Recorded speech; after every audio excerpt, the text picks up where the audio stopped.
Good evening and welcome to our December 19th, 2016 regular board meeting. My name is Kevin Collier. I'm the chairman, and I am going to introduce the vice chairman, Mr. Jeff Ramsey. He is a at-large member, and I'm going to let members starting at my right introduce themselves and name the township they represent. Lee Deckman, Gastonia Township. Sri, Cherryville Township. Catherine Roberts, Dallas Township. Doc Guthrie, Gastonia Township. Britt Moore, Crowders Mountain Township. Dot Cherry, at-large member. Thank you, members. On behalf of the board, I'd like to welcome everyone here tonight and the people that happen to be viewing us tonight. I thank you all for being here. At this time, I'm going to turn our next order of business for the prayer and the Pledge of Allegiance over to our superintendent, Mr. Booker.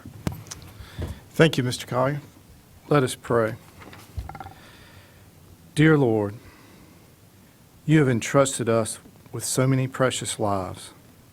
Thank you for all the young minds and hearts that long to learn, respond to fun, and learn to share. Please guide our meeting tonight and the decisions that we make. Help us to be aware of your love weaving its way through every part of our school system as it operates. Come lead us, we pray. May your wisdom and inspiration be our guide as we meet together. Amen. Mr. Collier, I would like to invite two of our students from Lingerfelt Elementary. They are student council members. The president is Savannah Hevner, and the vice president is Lanier Jackson, a 5th and 4th grader, respectively. So if you all will all rise to join them in the pledge.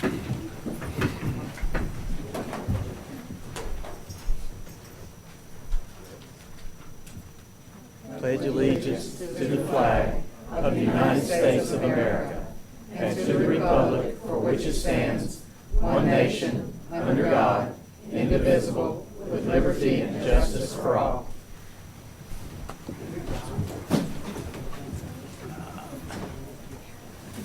You got a pen for me? There he goes. Good. I like your tie. Thank you.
She can't be outdone.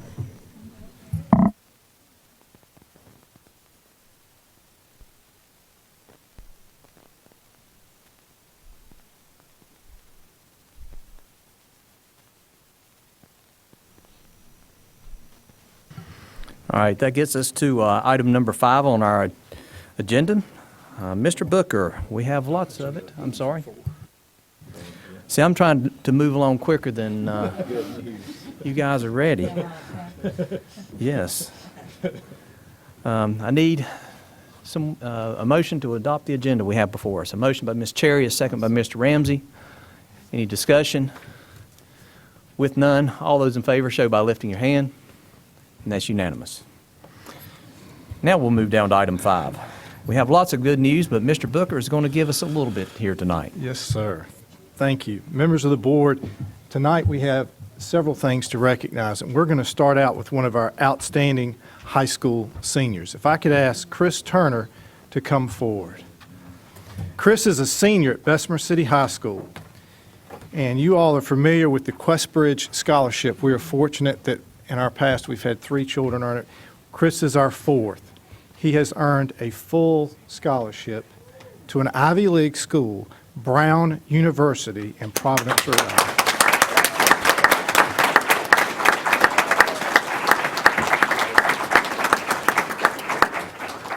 Y'all get to clap again because I didn't even get to tell you, it's worth $270,000.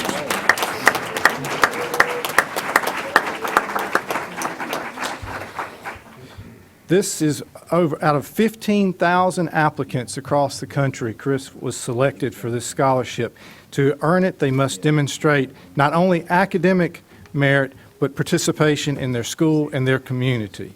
He is one of the top students in his class at Bessemer City. He has been a member of the concert and marching bands for 4 years. He is part of the Quiz Bowl team and also spearheaded an after-hour school focused on robotics called the Fight Club. He also is in the project stage of becoming an Eagle Scout.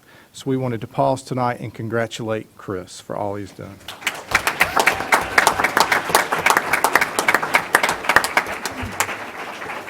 Chris, we want to present you with this certificate.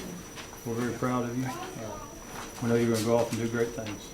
So I want to congratulate you. Thank you very much. Mr. Moore, if you'll stay there. If anybody is here tonight to support Chris, if they could come forward for the picture. I know Dr. Moore, the principal of Bessemer City, is here. If any of his family members are with us. I'd also like to invite James Montgomery forward as the previous principal of Bessemer City High, because I know he's very proud tonight. I saw him earlier. James, you still here? Great.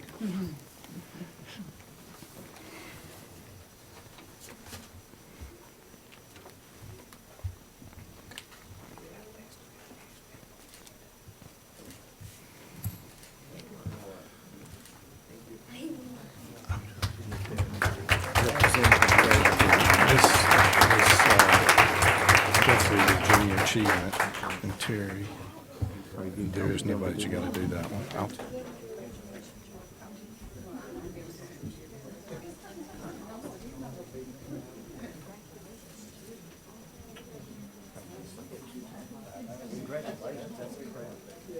Good job. Great job.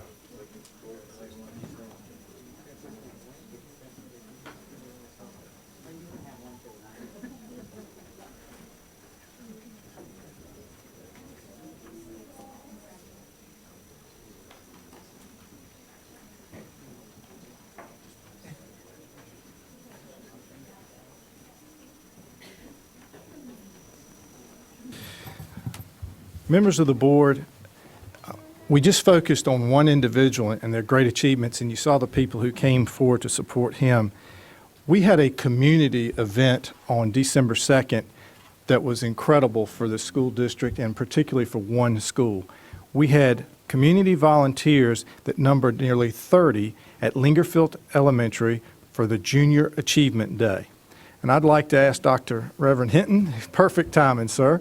I think I see Tony Powell, Chris Dobbins. You all come forward, all the folks that helped out with this.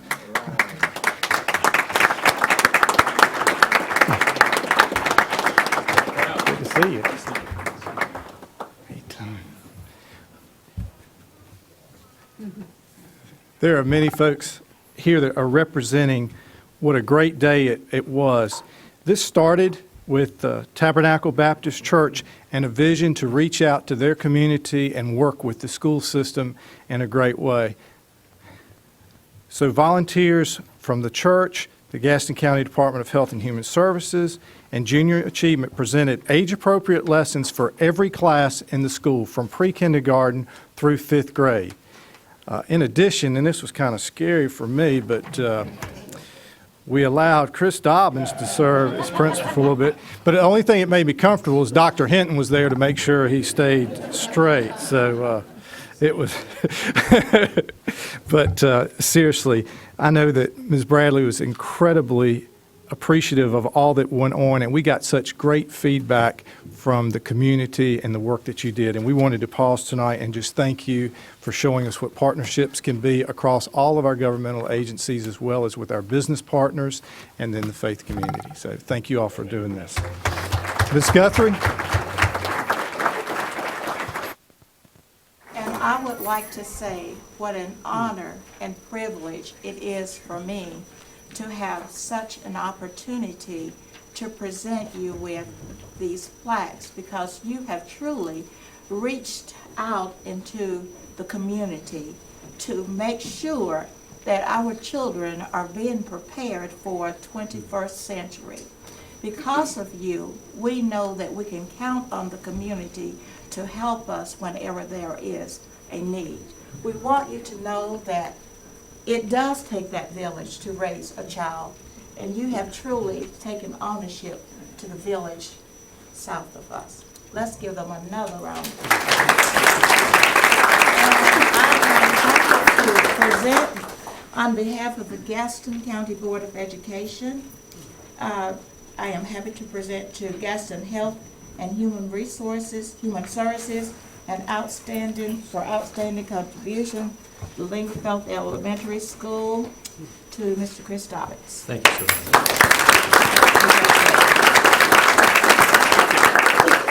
One of the things you may not know, Dot was so gracious in inviting us, but one of the things that we talked about during the day was actually getting involved also with Southwest Middle School and Hunter Huss, because it's in our general location of the health department. So we're looking forward to expanding the partnership even further. So thanks again, Dot. Thank you. And that is why I spoke of ownership. I had better be very careful with this next person because I have the leader in my church, in my community, and both gentlemen, Dr. Hinton and Mr. Dobbins, were great readers. They read to three children, and they did an awesome job. It was age appropriate. Dr. Hinton, on behalf of the Board of Education, I would like to present to you this plaque of appreciation for outstanding contributions at Lingerfeld Elementary School. Thank you, bless you. And the Junior Achievement of Carolinas, Mr. Newman, I need to tell you, how many students did you send to the program during the summer? 10. 10 students. He donated his own funds to make sure that 10 children were given the opportunity to participate. And on behalf of the board, I would like to present to the Junior Achievement of the Carolinas this wonderful plaque, sir. Thank you.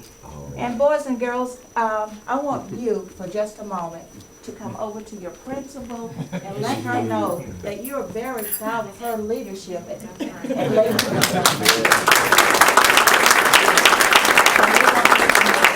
we appreciate your leadership too, Ms. Grant. All right. Thank you. No, no.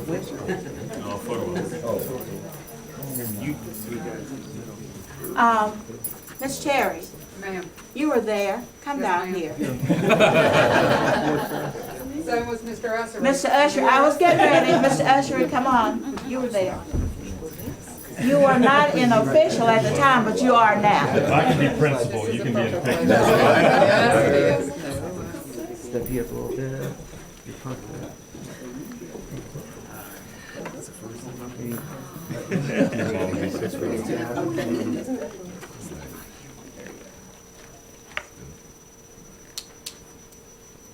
This way, keep smiling. And one more. And Ms. Guthrie, if you wouldn't let me say, I was there and so was Mr. Ussery, and the two things that I noticed is, A, the kids were having a great time being engaged, but what was more interesting, you teachers that are here, they were tired.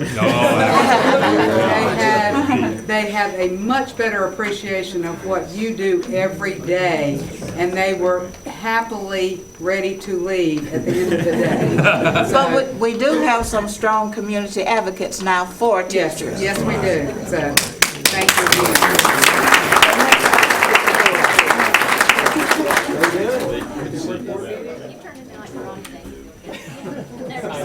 No, 0.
Members of the board, we have foundations that work with our schools in numerous different ways, but we have one that just leads in a real flagship way.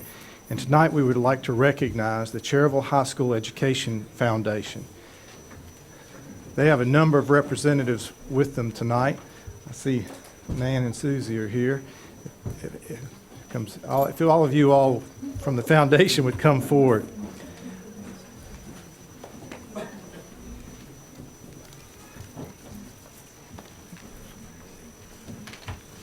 You have standing before you a group that represents a foundation that since its inception has done numerous things, but just to give you a flavor for this year alone, they have awarded over $12,000 in grants to Cherryville High School.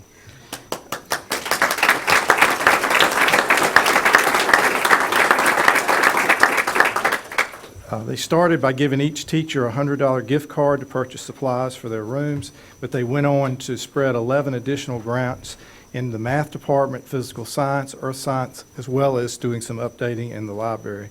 So the foundation has is made up of alumni, teachers, and students who look at the grants and then recommend to the board what can be awarded. And so this has really enhanced the educational experience in the whole town of Cherryville, but in particular in the high school. So we appreciate all that they have done, and we wanted to just take a moment tonight and thank them for their ongoing support of our schools. So, Mr. Ussery. Yes, sir. Thank you, Mr. Superintendent. I have a beautiful plaque to give to you, acknowledging what you have done. Gosh, what a way to break me in as the new representative of Cherryville Township. Thank you, thank you, thank you. My heart beats for kids, and this is just an apple that you have given to the students in our community. Thank you on their behalf, and I look forward to working with you to do whatever that we can to keep that going. So. Thank you very much. Thank you, thank you, thank you. Thank you. Appreciate it.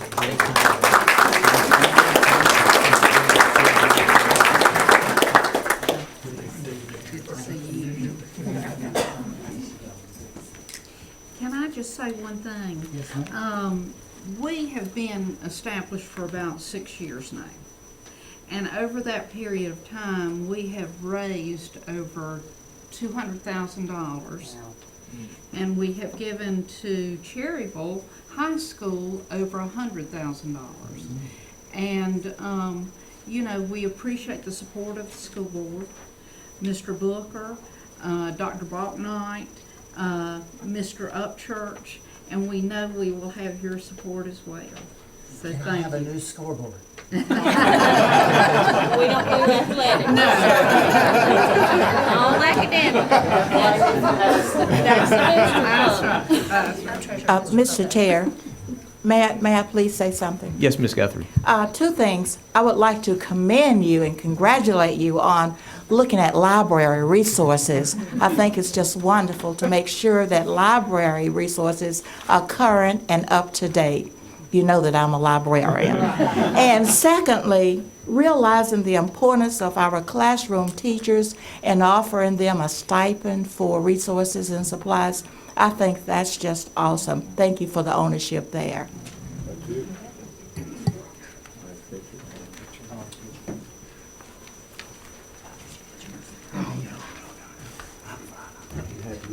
And Mr. Doran, he does a great job.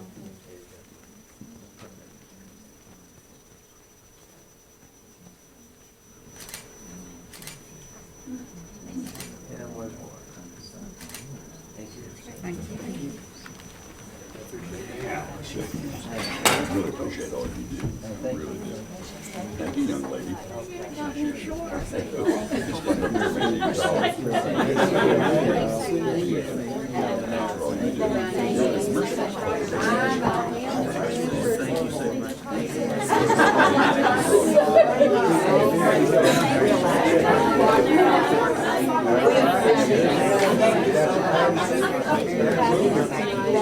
What you do, we appreciate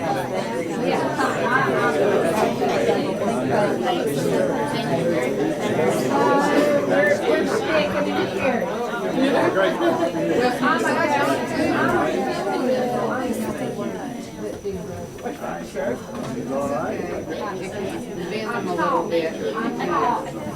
I'm tall, Larry.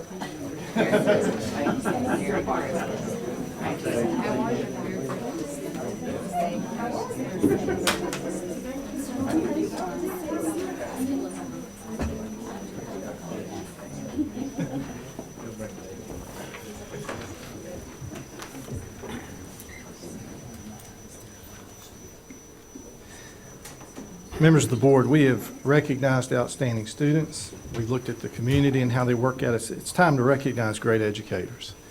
And we are fortunate tonight to have a group of folks, and I am not sure who all are here, but I want to call all of their names out, and if they'll come forward. Andrea Jenkins, Chrissy Lunsford, Christy Turner, Heather Mathis, Catherine Leatherman, Lisa Montgomery, Sandy Agbarth, Teresa Thomason. If you all would join us up front. As they're walking forward, you all know that we have instructional technology facilitators in our schools. These folks work every day to try and integrate technology, working both with students and teachers. But what you may not realize is they continue to lead not only in our school system, but in the region, state, and nationally. Before you have a group of folks that are either one or both certified as Google for Education trainers or Apple teachers. They really bring all of this to us. As a Google trainer, they must pass a series of exams and demonstrate a history of training other educators with Google tools. It is a competitive, challenging process, and what is very fearful for me as your superintendent, when they go away to these trainings, invariably one of them is offered employment by Google. They are just invaluable to us. They continue to serve not only in ours, but over the Google education community. Then with Apple teachers, they're recognized for understanding the use of Apple products in both teaching and learning. They've proven use of iPads, MacBooks, as well as the apps to enhance productivity and inspire creativity in children's classrooms and beyond. Apple honors their achievement and commitment to creating the very best learning experiences for students. So we are very thankful to have these folks as part of our team, and we wanted to recognize the way that they live our vision statement about lifetime learning.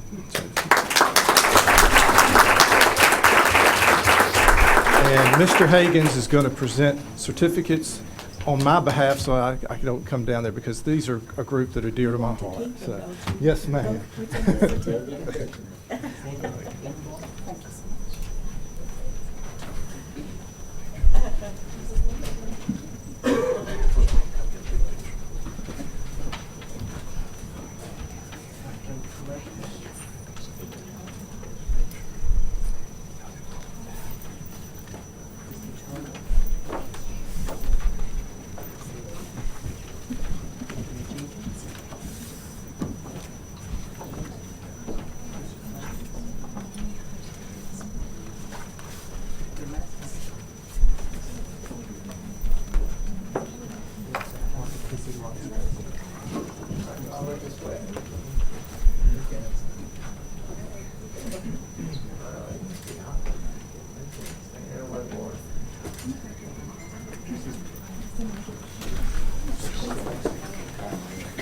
Check your phone.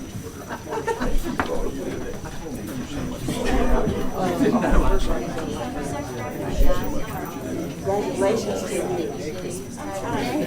better on my iPad. Congratulations. We appreciate all that you do for the digital world. Thank you. Keep up the good work. I learned a lot. We appreciate all that you do for making our children digital natives.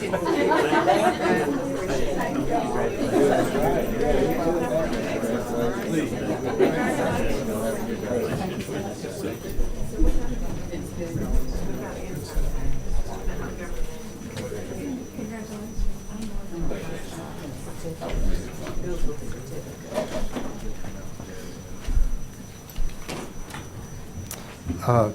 Last but certainly not least for my good news tonight, Mr. Chairman, is we need to recognize a group that make all of us look good, like laying out all this good news, working with folks, and that's why I wanted him to start handing those certificates out, because he'll hide when we start doing this. Our communication department received 2 national awards this year.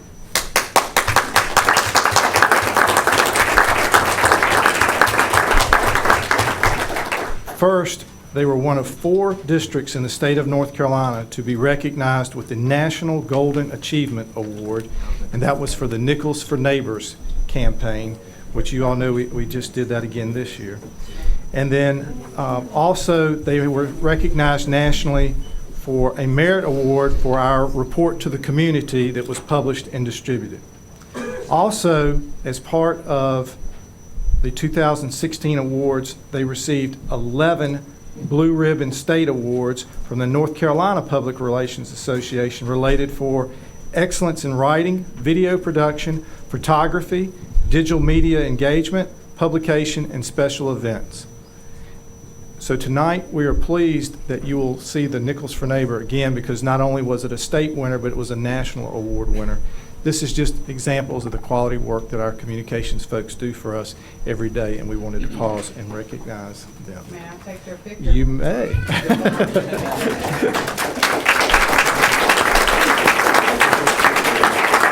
Mr. Chairman, while she's taking that picture, may I say something?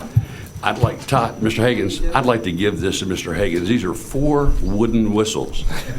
And what I'd like you to do is share them with your people so that you all can blow your own horn, because you all are absolutely wonderful what you do. Thank you.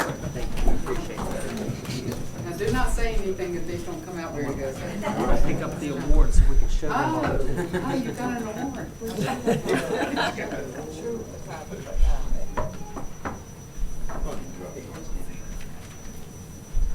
Does anybody know how to work? I do, but we wanted to come out. We drove it.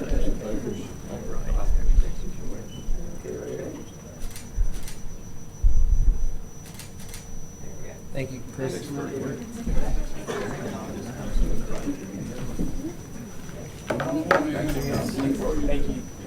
you, appreciate it. Thank you so much. You're awesome. Awesome. Thank you so much. Oh, good. Thank you for what you do. Thank you so much. I appreciate it.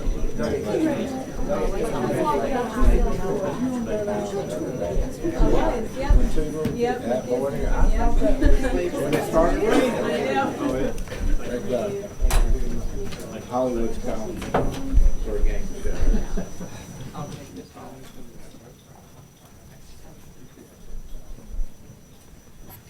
Ms. Cherry, thank you for going down and getting someone to help you.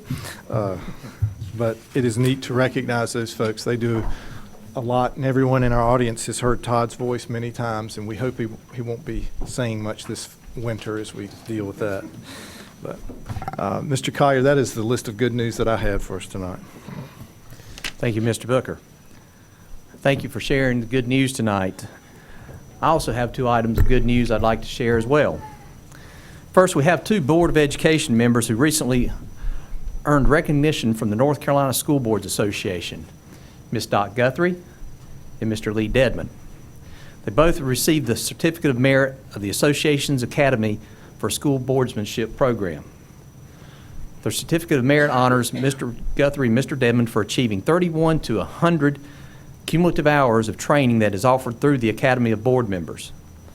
Additionally, you may recall a few months ago, the full board was recognized with the Golden Bell Award, which honors the board for having all the members to complete at least 12 hours of training over the past year. So I'd like to thank the board for taking an active role in the School Board Association boardmanship's training programs. I'd also like to congratulate the superintendent, Mr. Booker, who was recently named a Paul Harris Fellow by the Gastonia East Rotary Club. Now, for any other Rotarians in the room or Rotarians that are watching, this is an incredible honor to be named a Paul Harris Fellow. I know Ms. McGraw is a member of the same club. I'm a Rotarian of the Mount Holly Rotary Club, and it is quite an honor to be named a Paul Harris Fellow. For more than 50 years, it has been a tradition for local clubs to support the Rotary International Foundation by giving contributions in honor of community and business leaders and other esteemed citizens like Mr. Booker. This is a great honor that the local Rotary Club has bestowed upon Mr. Booker, and I would like to acknowledge him now, and I'd also like to show you the award that he's received.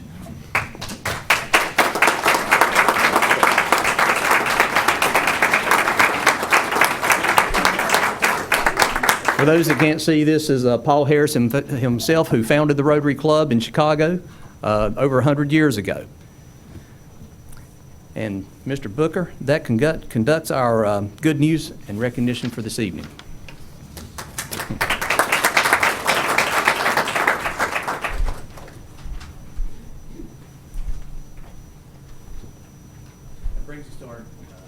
That brings us to our next item, public expression. Ms. Lotto, I have 4 names that have been given to me. Do we have any additional names? Okay, just 4. All right, I've got to give some instructions before we begin. Citizens wishing to make comment who have completed a request to speak form will be recognized by the chair and then requested to step up to the microphone right here and make their comments into the microphone. First, I need you to state your name and address for the record. And then comments will be limited to 3 minutes. The members of the board do not respond to public expression. Public expression does not allow comments on confidential or personnel matters, and the chair shall rule on all points of order during public expression. All right. The first person I have signed up to speak is Mr. Jeff Ritter.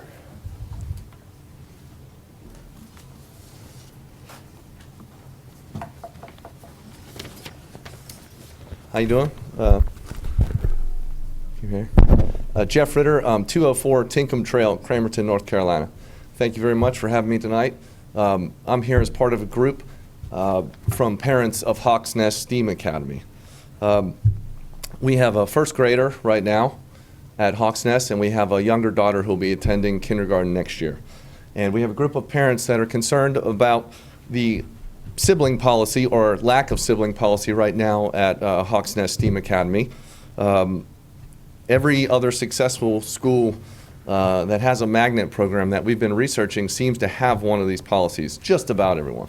And we would really like you to consider looking at this topic and the policy you have, and maybe making a change if you think it's appropriate. We contacted administration in a lot of these school districts, and most of those administrators don't remember a time when a sibling policy wasn't part of their policy. By sibling policy, we mean in a standard magnet school policy, a sibling of a current student is placed in any vacancy before that slot is offered to another student outside of the current student's family. Each of these districts, that policy is very prominently focused on their website, and I'll read a few of those to you now. And most of them use pretty strong language when they describe that policy. Charlotte-Mecklenburg policy states, Charlotte-Mecklenburg Schools sibling guarantee policy guarantees sibling placement into the same school or program. New Hanover County policy states, sibling privileged is defined as if there are any available spots at the magnet school, the younger sibling will be placed before the vacancy is filled. Wake County, the highest priority in any of the application processes is for entering grade siblings to attend the same school as an older sibling, so long as the siblings live at the same address. Guilford County, applicants with a sibling already in the same program will be given priority in the random selection process. Orange County also lists being a sibling as the second highest priority for all school assignments on their website. So why have a sibling policy? These policies have proven through the success of these magnet programs that keeping families together at the school promotes parent involvement and promotes achievement among the students, and also eases a bit of the burdens on the family unit and the practical day-to-day considerations of getting children to school, all those sorts of things. So Gaston County Schools does not have a sibling policy right now, and based on our research, it's more of an anomaly than a standard. So we would like that reconsidered. Now, we know that this was the first year at Hawks Nest, and thank you for creating the school. Our daughter absolutely loves it, and I know the challenges of creating a new school, let alone a new type of school, are probably enormous. Okay, yep. So I want to say thank you about that, but we would like you to consider following a policy that is more the standard among these types of programs, both in North Carolina and nationally, because we'd really like to keep our families together as they go through elementary school. So, thank you. Thank you, Mr. Ritter.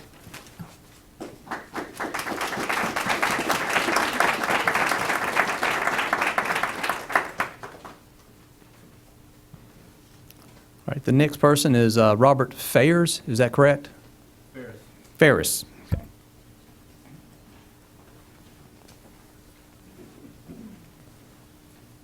Good evening. Robert Ferris, 3506 Lincoln Lane, Gastonia. I have a son in 3rd grade at the Hawks Nest STEAM Academy, another son in 1st grade at W.A. Best Elementary who did not get into Hawks Nest because of the lottery. Another daughter who's going to be starting kindergarten next year. And we've been looking forward to the day when we could have all 3 children in the same school together. We feel it would be a very valuable experience, especially at this stage of their education. I believe for a school to be successful, it requires the children to be engaged and the parents to be involved with the school. You're asking our family to make a commitment to this program, but without an inclusive sibling policy, we feel that you are not reciprocating and making a commitment to our family. In our situation, with both parents working, it has been very difficult to commit the time to Hawks Nest that we feel is necessary to be a positive impact on the program, because we have also had to invest time at the other school. It's not practical to split our time between 2 different schools. We feel we've not been effective at either school because of this split.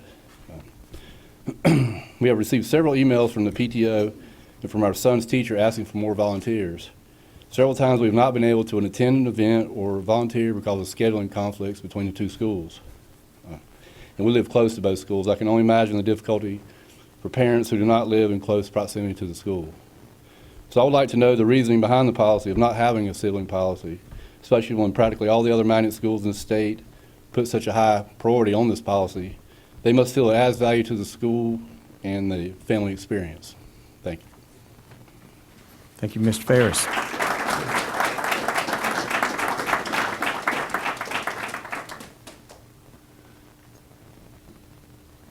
Okay, the next person I have to speak is Mr. Keith Porter, Jr.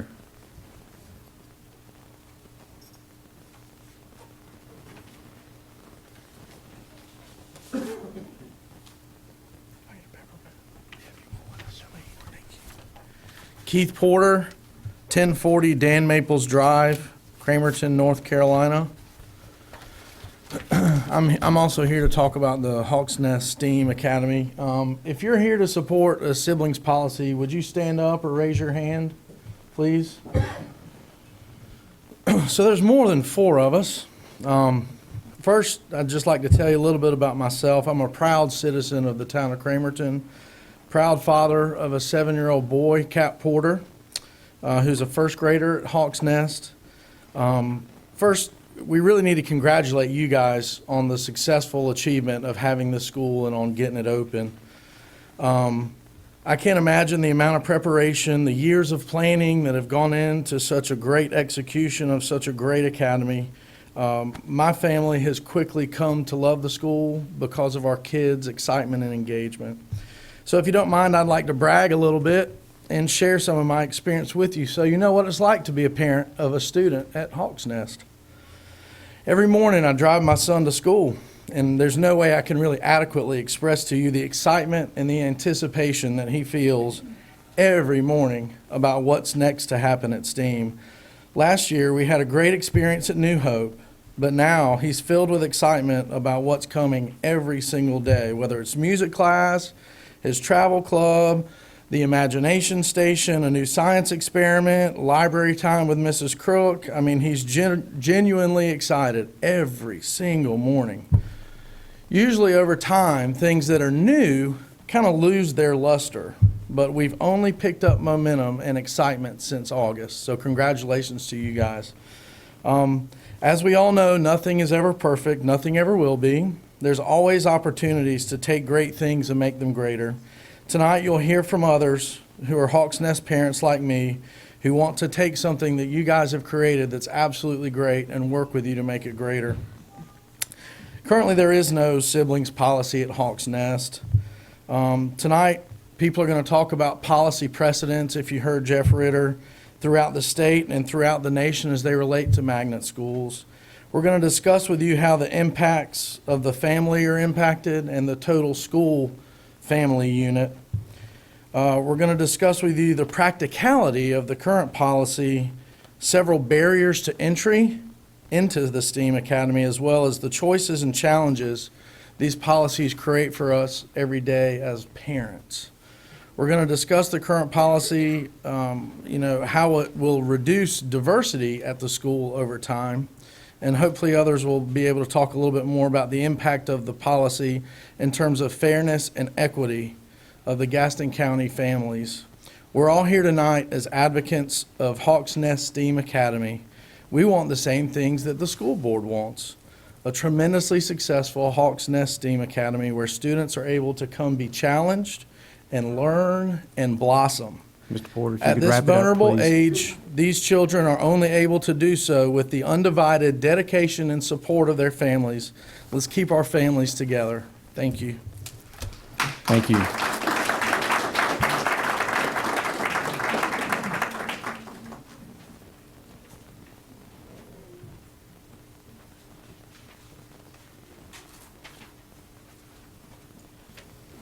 Okay, and the last person I have signed up to speak is Mr. Jason Austell.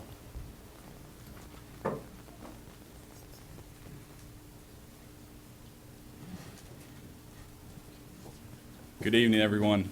Jason Austell, 2209 Londonderry Drive, Gastonia, North Carolina.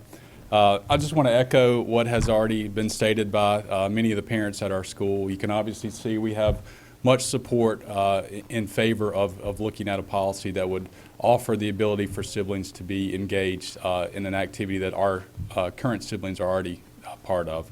I'm a father of a kindergartner, Grant Austell, and I also have twin daughters who will be enrolling and will be future Gaston County students in 2018. So you can imagine the planning that goes on and the awareness that my wife and I have to have, of course, engaging which school we would want to attend, and hopefully that would be an option for us down the road. We really do appreciate this opportunity to address each and every one of you tonight.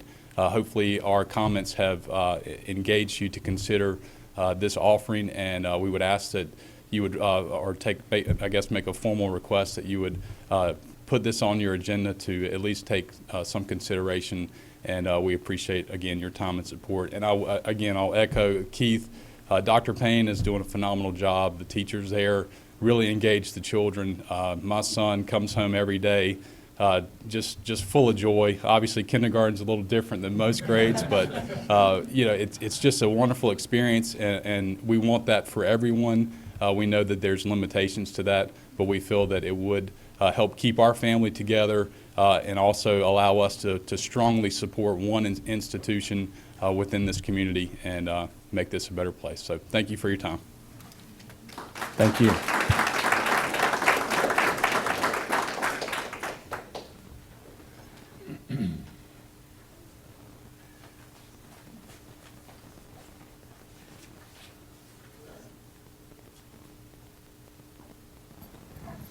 Okay, the next thing on the agenda is I need approval for the minutes for November 14, 2016. It's a motion by Ms. Cherry, second by Ms. Guthrie. Any questions, discussion? With none, all those in favor show by raising your hand, and that's unanimous.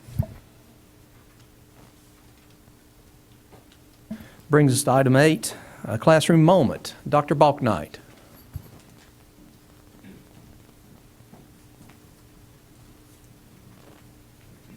Good evening, members of the board, Chairman Collier, Vice Chairman Ramsey, Superintendent Booker. Good evening.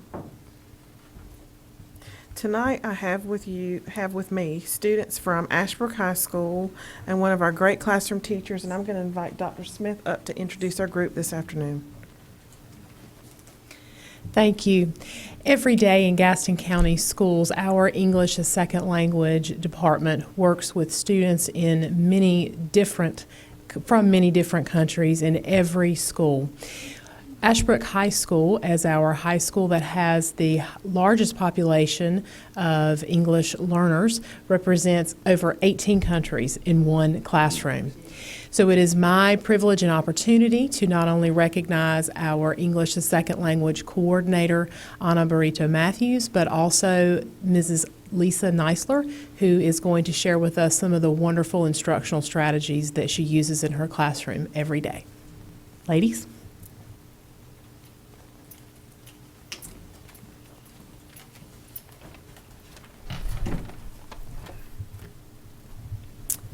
Good evening, Superintendent Booker, Chairman Collier, Vice Chairman Ramsey, and Board of Education. Thank you for inviting us to share this evening's classroom moment. I'll begin with some important facts. We have 66 English learners, otherwise known as ELs, of varying English language proficiency at Ashbrook High School. Our ELs come from 19 different countries and from Puerto Rico. 18 students have been in the U.S. for less than 2 years. I currently teach 3 30-minute blocks of English as a second language at Ashbrook High School. Each class is very different, and instruction is planned according to the English language proficiency level of the students in each class. As the ESL teacher, I teach the English language development standards, which focus on academic language of math, science, social studies, and language arts. Collaboration with content area teachers is key and allows me to support my English learners in their other classes. Depending on who my students are, the focus, for example, may be on the language of algebra or biology. For my newcomers, tools such as Rosetta Stone, which is an online language learning program, allow me to differentiate my instruction and meet each student where he or she is. My instructional goal is to support each student's specific language needs, which are necessary for success in all Ashbrook classrooms. I use sheltered instructional strategies to make the content comprehensible. Class time involves direct instruction, small group instruction, and independent, individualized practice. Cultural diversity is respected and celebrated. Global literacy is incorporated at the start of each class with conversation about current events across our nation and around the world. My students enroll continuously throughout the academic year. Some come with interrupted formal education. As you can imagine, this presents many challenges for the students and for their teachers. For my newcomers, some of whom are with me tonight, the ESL classroom is more than academics. It serves as a social and emotional bridge, a safe place where they can acclimate to an entirely new cultural experience. Dahlia? Come on.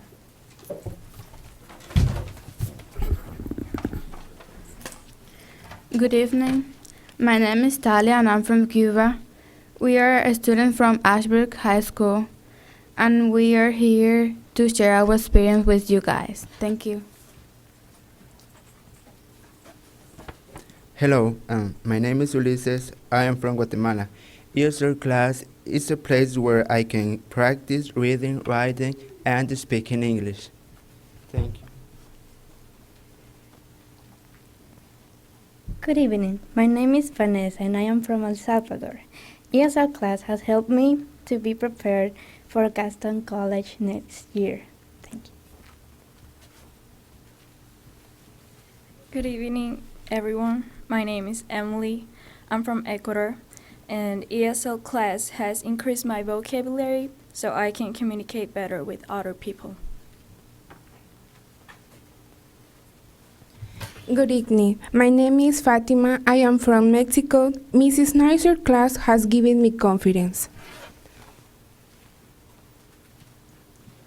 Good evening. My name is Karen. I'm from Colombia, and using Rosetta Stone helps me acquire English. Hello, my name is Diana. I'm from Mexico. Rosetta Stone allows me to work on my own pace. We can use Rosetta Stone at school or at home. Good evening. My name is Jennifer. I'm from El Salvador. ESL class helped me to make friends and help other students who do not speak English. Hi, my name is Nayeli. I am from Mexico, and Mrs. Neisler ESL class helped me do better in my other classes.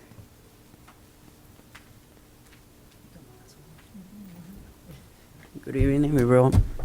My name is Victor. I'm from Venezuela, and I just want to say thank you for inviting us to share part of our educational experience with you today. Thank you very much.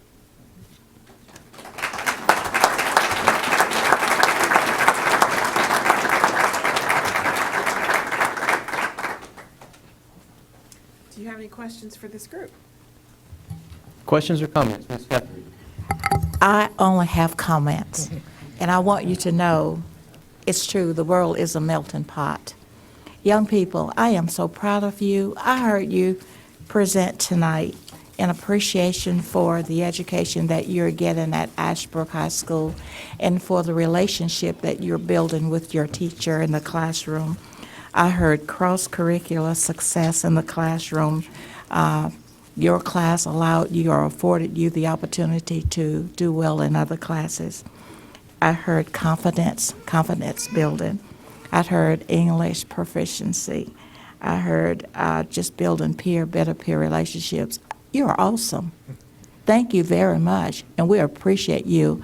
And we appreciate your teacher and Ms. Matthews for the opportunity that you present these young people each and every day, because by hearing them talk tonight, you do have confidence, and you are awesome with it. Thank you very much.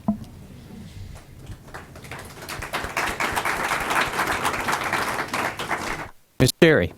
Mr. Collier, I think Miss Nicer brought some some of y'all's classmates too, right? I do. I've got another row in the audience, if you all would just stand to be acknowledged.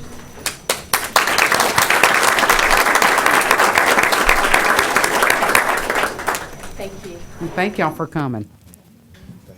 Thank you.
Okay, the next item on our agenda is the Comprehensive Annual Financial Report, the acronym CAFR, and Gary Hoskins is going to introduce that.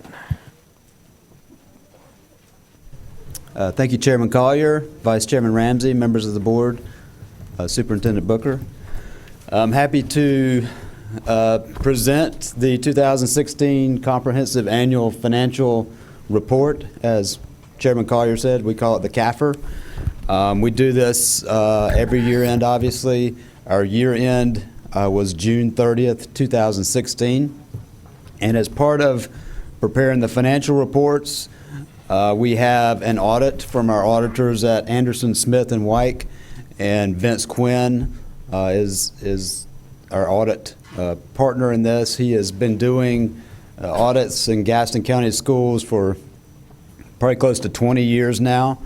He and his firm do over 40 other school systems in the state of North Carolina. We're very lucky to have Vince. He graduated from Hunter Huss. He lives here in Gaston County. His kids graduated from Forest View. His wife works at Holbrook. So it is great to have this resource here in Gaston County. So with that, I will turn it over to Vince to present the audit. Thank you, Gary. Thank you, Board. I appreciate you giving me the opportunity to come and speak tonight about the Comprehensive Annual Financial Report. I have just 4 or 5 items I'd like to point out. On pages 14 and 15, Roman numeral 14 and 15, which is behind the introductory section tab. Those 2 pages are the certificates of award that you received for the CAFR for last year, for 2015. This one will be submitted at the end of this month for consideration again, and I have no reason to think that this CAFR won't also be approved for next year too. On page 1, behind the financial section, it is the first page behind the financial section. That is our audit opinion, and I just always like to point out that that opinion states that based on our auditing procedures in United States of America, that your financial statements are free of material misstatement. So we believe the financial information contained in the financial statements and the notes are materially correct. Also on page 20 is the balance sheet of the governmental funds. I just wanted to point out there in the first column under the general tab. Down there at the bottom, fund balance for the year, total fund balance is $8,177,000. Unassigned fund balance is approximately $4.3 million, that first number up there. Overall fund balance decreased for the year approximately $3.9 million. It went down from about $12 million to this $8.1 million for the year. Also on page 20, Page 20 is the revenues and expenditures and changes in fund balance for the proprietary fund, which is your child nutrition program. And then this particular year, in June 30th, 2016, you had a positive change in net position of $128,000 as opposed to a decrease in the prior year of $736,000. So the improvement in that operation was approximately $864,000 from one year to the next. So that's a very, very good improvement for the year. that is all the financial comments that I have related to the financial statement.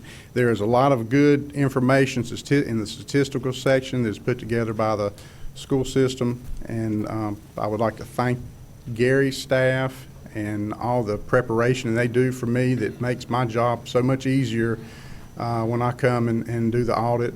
And I appreciate the board giving me the opportunity and our firm the opportunity to do this service for you. I'll be glad to try to answer any questions you may have. All right, thank you, Mr. Quinn. Mr. Hoskins. Ms. Roberts. First of all, you're like a family to us because you do it to us. You help us for so many years, 20 years now, so thank you for the wonderful job that you do. My question is a two-parter. How does our fund balance compare to other districts, and do you have any concerns with where we are currently? Your overall fund balance, and I should have touched on that unassigned fund balance. The unassigned fund balance of 4.2 that is on page 20 is approximately 1.7% of your total expenditures.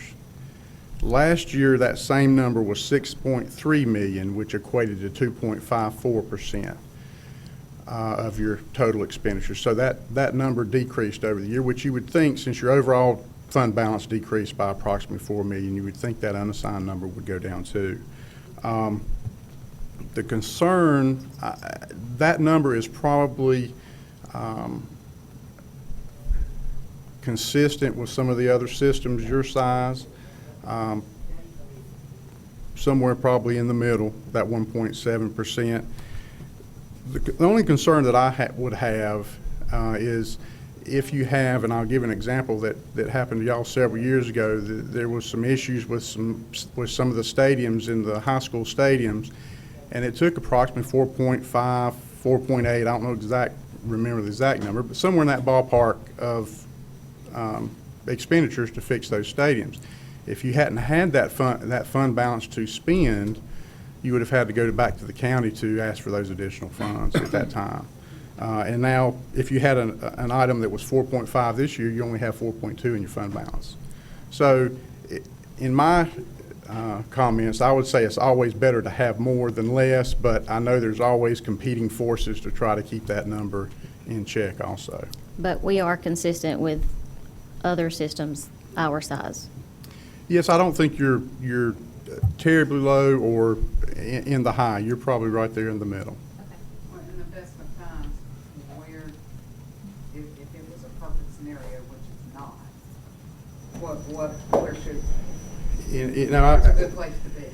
We've had that question before, and I've talked to the local government commission about that many times, and they will give a range for a county and a city and most taxing municipalities in the 8 to 12% range. They will not give a range for a school system, and their reasoning behind that is your revenue stream is more consistent than theirs. Theirs is subject to not certain items not being collectible and so forth. So, but in my case, I would think 8% is about 1 month's operating expenses. So if you operated your household and you only had 1 month of expenditure set aside for an emergency, would you feel comfortable with that? Vince, can I ask a question? Yes, sir. That $1 million that we set aside for teacher salaries this year, that's where that came out of? That, okay. So that's one reason. Is that what hopefully we're receiving back from the county? Okay, thanks. And I'm sorry, Catherine, are you through? Do you have another one? Or were there any internal audit concerns related to our financial record keeping? No, sir. I'm glad to report there were no internal control issues related to the financials. Ms. Cherry. Okay, you said that we were on the upswing about $800,000 as far as our nutrition. Right.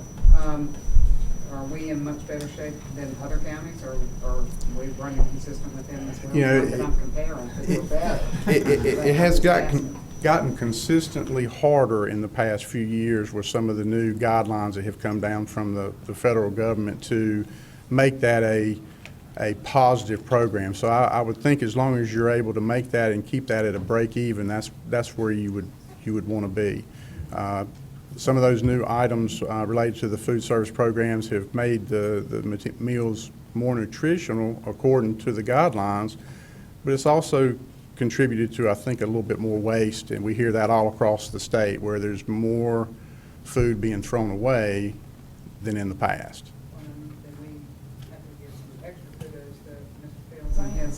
His staff for.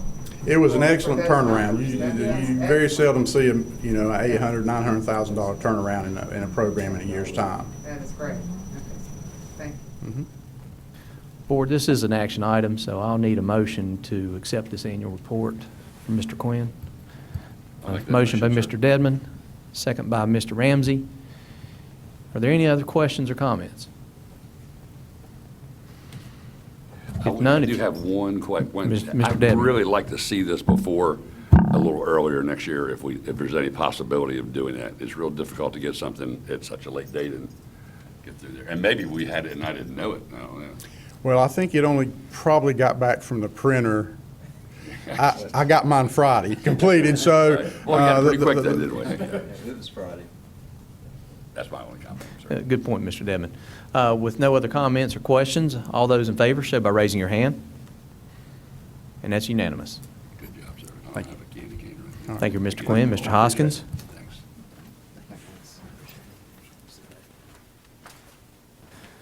That brings us to item number 10 on our agenda, pre-kindergarten arts opportunity. This is an information item. Dr. Balknight.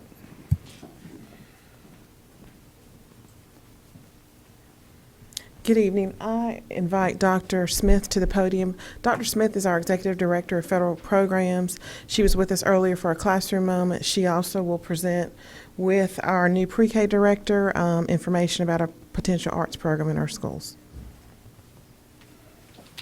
Thank you, Dr. Balknight. It is again my privilege to share with you an arts integration opportunity that all of our pre-K classrooms in Gaston County will have. And as Dr. Balknight mentioned, it is my privilege to recognize our newer pre-kindergarten services director, Dina Murphy, and she will bring information to you regarding the Wolf Trap program. Let me just pull that up. Got it.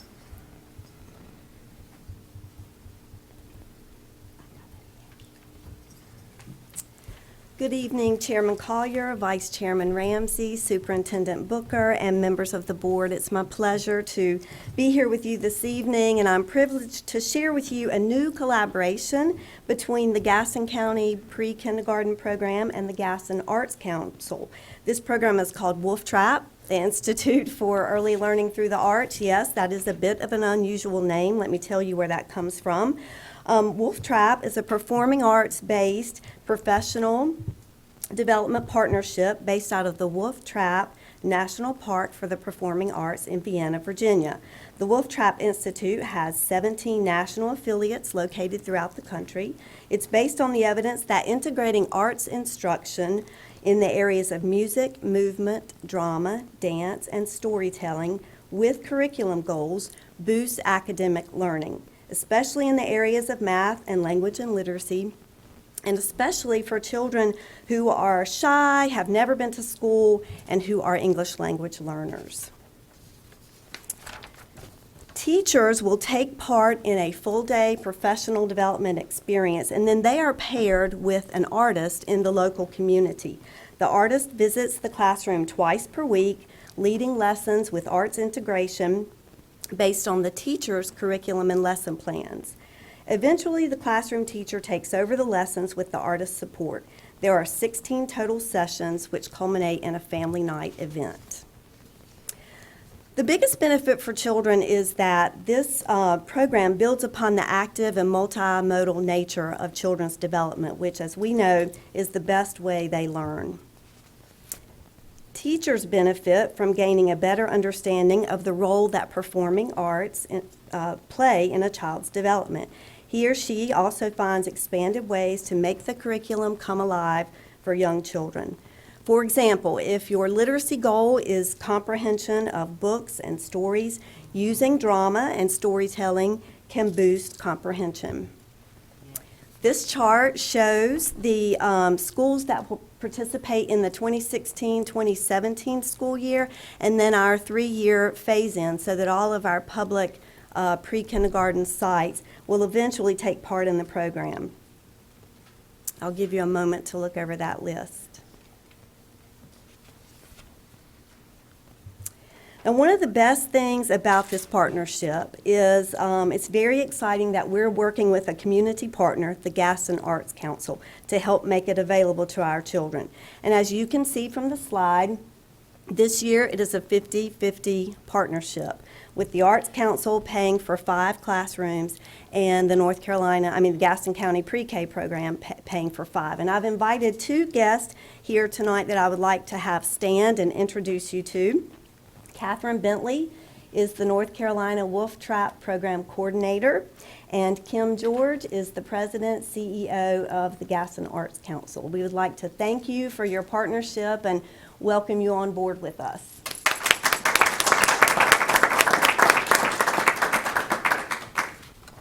Are there any questions?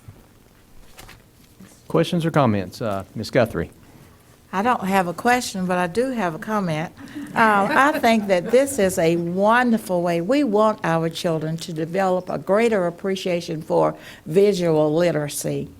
And to me, this is just a wonderful addition, a wonderful way for them to enhance visual literacy at a very young age. So the storytelling and the art and the dance and the singing, and boy, they do have it in them. We just bring it out, and this is a wonderful way to actually afford them the opportunity to bring out all of that, their artistic ability. So thank you very much, and we look forward to hearing more wonderful things about the program. Thank you. Ms. Cherry? The dot show tonight, and I'd like to add to what Ms. Guthrie said. Anytime that we can contribute to the diverse education of our pre-K, that is wonderful, and collaborate with y'all with this wonderful grant. Yes, absolutely. So I can't wait to see when it gets started and see the excitement of these children. It's going to be fun. Thank you.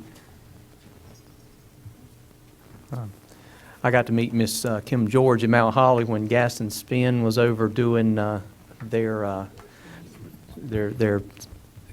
one of their spin storytelling. It was incredible over at Mount Holly, so I took the opportunity on the invitation of Miss Guthrie to make sure I was there, and it was very impressive to watch the captivation of the children these storytellers have in the libraries. And I know it's going on all over the county, and I would invite any board members, if they are arriving at one of your local branches, to take a chance to take the opportunity to step in and listen to them. They're very good, and they entertain me as well as the children. Thank you very much. Thank you. Thank you.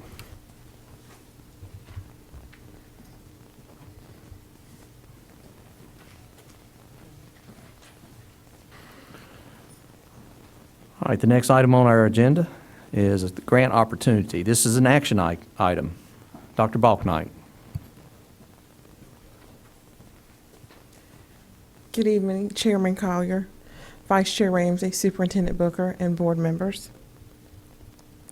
We are excited, and we are actually in grant writing season, which is a great thing for the school system.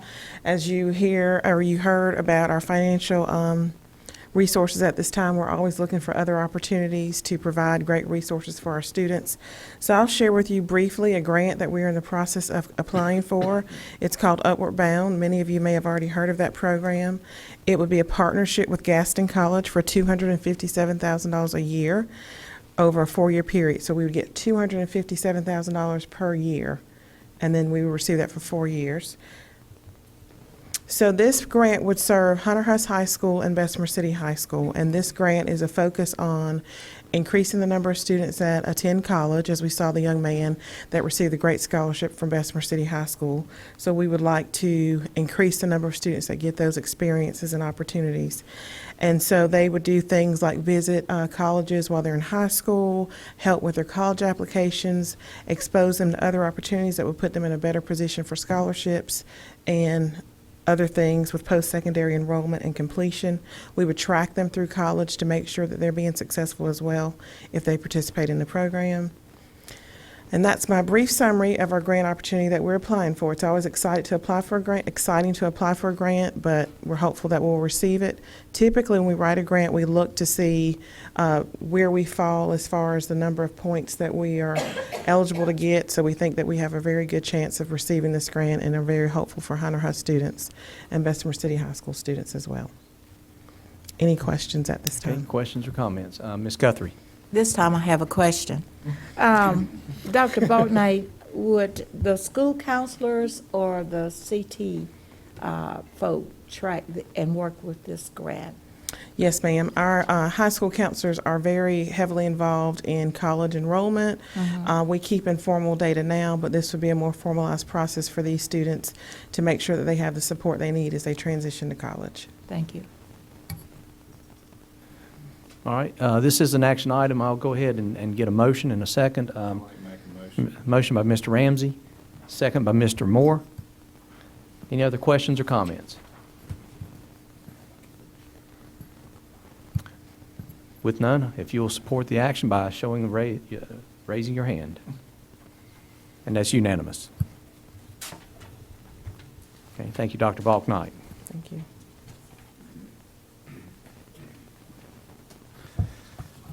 That takes us to item number 12 on our agenda, the boiler and building pump replacement at Ashbrook High School. Again, this is an action item. Mr. Gary Hoskins. Thank you, Mr. Chairman. I'm here to ask the board's approval to allow us to accept a contract from Corn Service of Gastonia in the amount of $226,000 to replace the boiler and building pumps at Ashbrook High School. These particular boiler and building pumps were installed when the school was built, and our HVAC and facilities department has done a wonderful job band-aiding it and keeping it running as long as they have. It's not running now. It needs to be replaced. We're running on our secondary right now, and so we bid this out. We got 3 bids, and the Corn Service of Gastonia was the lowest bid. So we ask that you allow us to move forward with this. All right, I need a motion. Move that we accept the bid. Motion by Mr. Dedman, second by Ms. Cherry. Questions or discussion? When's the work going to start? We'll need to execute the contract with Corn, and then we'll move forward as quickly as we can. Okay, with no other questions, all those in favor show by raising your hand. I'm sorry, did I get a second? Ms. Lulato? Yes, it was Ms. Cherry. Okay. I'm sorry, this is my first night, Ms. Lulato. All right, all those in favor show by raising your hand. And that's unanimous.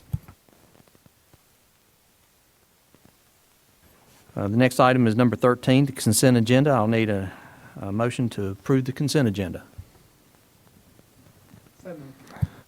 Motion by Ms. Cherry, a second by Mr. Dedman. Any discussion or questions about the consent agenda? With none, if all those will show by approval by raising your hand, and that is unanimous. Before superintendent comments, I'd like to take this opportunity to make a couple comments. Mr. Howe cannot be with us tonight, and he requests that the board, if you would, if you have any items that you'd like discussed in his operations committee or the operations committee that's scheduled for January the 9th, he would ask you to please contact him. He's just offering that out there, and sorry that he couldn't be here tonight. There should be a draft of our board calendar in front of you. That is a draft, and if you'll take some time to look at it, we'll discuss that more at our board retreat. And then the third thing is I will be sending out a draft of our board retreat agenda item. And on that, for any of the parents that happen to stay here for the sibling policies or any of those that are out there listening, on that agenda will be magnet schools, and going hand in hand with magnet schools will be a discussion of sibling policies moving forward. So just want to make sure that those parents know that we are hearing them, we're getting their emails, and we appreciate them coming and being civil and so kind in their comments. and our board will give this very careful consideration. I also would like to acknowledge a couple people in the audience who works very hard for our teachers, our NCAE members that are out here, Miss Gibson and Miss Feller. Thank you. I see you out here often. I'd just like to acknowledge your presence for any of those that are out there knowing how hard you were working for teachers, educators, excuse me. So now with that, I will turn it over to the superintendent for his comments. Thank you, Mr. Chairman. Members of the board, there are a lot of things we could talk about. I want to focus. One, I hope you'll recognize in the pre-K arts program, one of the things that this board should always be proud of, I as a citizen of this community proud, through all the budget cuts, you never took away from the arts. In fact, we have invested more in the arts today. One of our high school art teachers was in your board hallway putting up fresh art from their school. There are almost monthly different events related to the arts that go on, from our choral concerts, band concerts, and we could go through. I can tell you in January, get ready your calendar. He was sharing with me a couple art showings that will be going on. We are very fortunate in this community that the arts are alive, and it does enhance all of our education. That's why when we did the STEAM Academy, it had the A in it, because we believe arts are important. And so thank you for supporting that. Our pursuit of grants goes on. Dr. Balknight and her team are constantly trolling for grants as the federal government has moved to where grants are more their method of funding. We believe that we have to stay on the edge of that and pursuing those, and so we appreciate the support that you allow us to go after them. We don't get them all, but we do have a very high success rate, and it makes our system operate, because when you're the 112th, 114th, you got to go looking everywhere you can for money. So I appreciate you doing that. We have a lot of children that participate in the programs that we offer. Oh, yes, ma'am. We know that not only because we do offer them, but they are very well attended and exercised better. Well, and I would thank the community for the support. I know last week Holbrook had two different events leading up to the semester break, and both Mr. Hoskins had a child and Ms. Stevens had a child, and they were coming back about standing room only, and things. So that support shows our children that not only do the arts valued as an education, but it's also valued in the performance.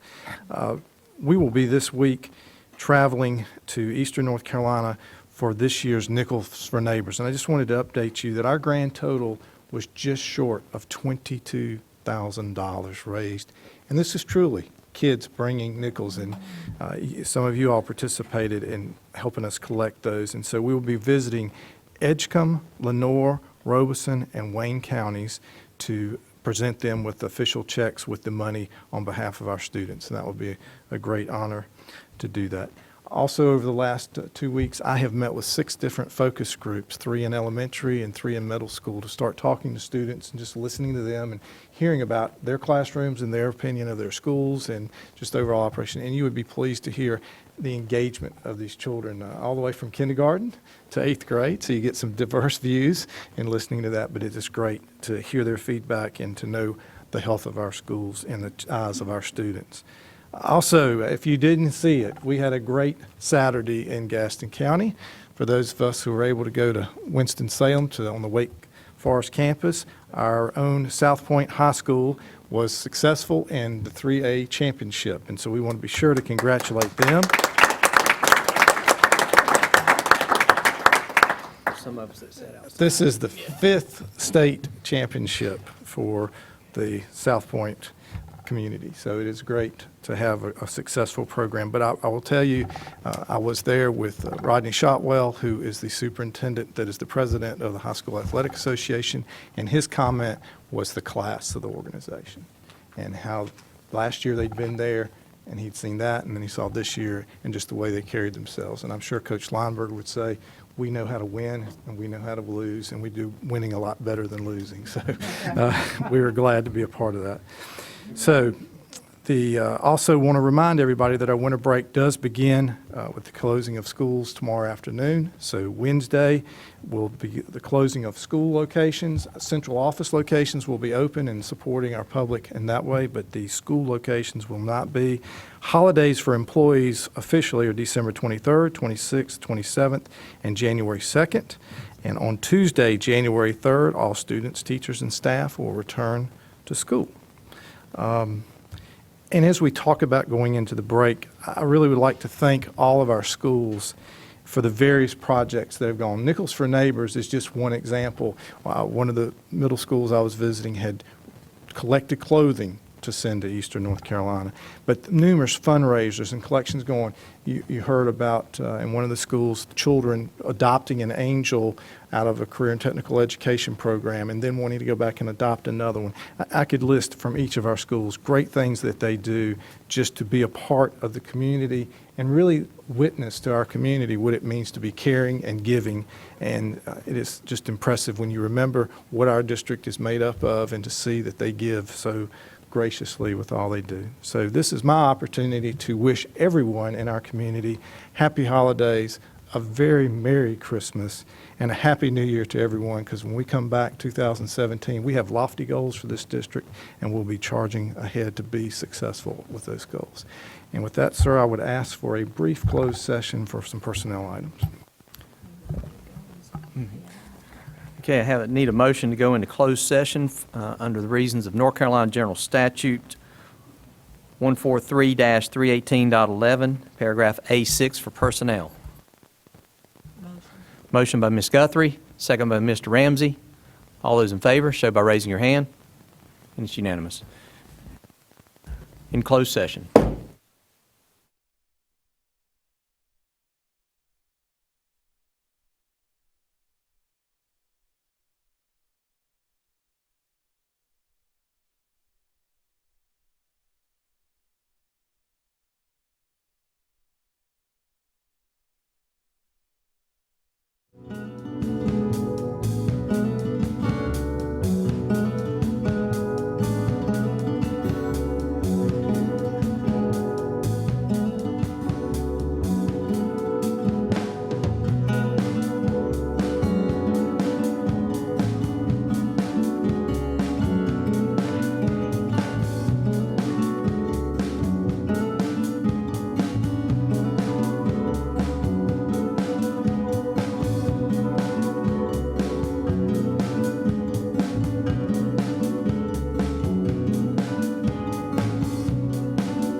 Session.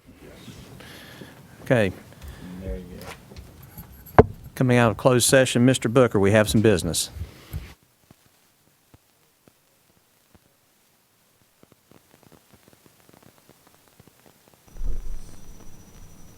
Okay, I'll need a motion. Mr. Ushery, second by Ms. Cherry. Any questions or discussion? Seeing none, all those in favor show by raising your hand. That conducts our business. I will leave an opportunity for any board members who'd like to make any comments at this time. Mr. Chairman. And yes, sir. Motion by Mr. Devon to adjourn, second by Ms. Guthrie. All those in favor show by raising your hand. Thank you, and everybody have a Merry Christmas.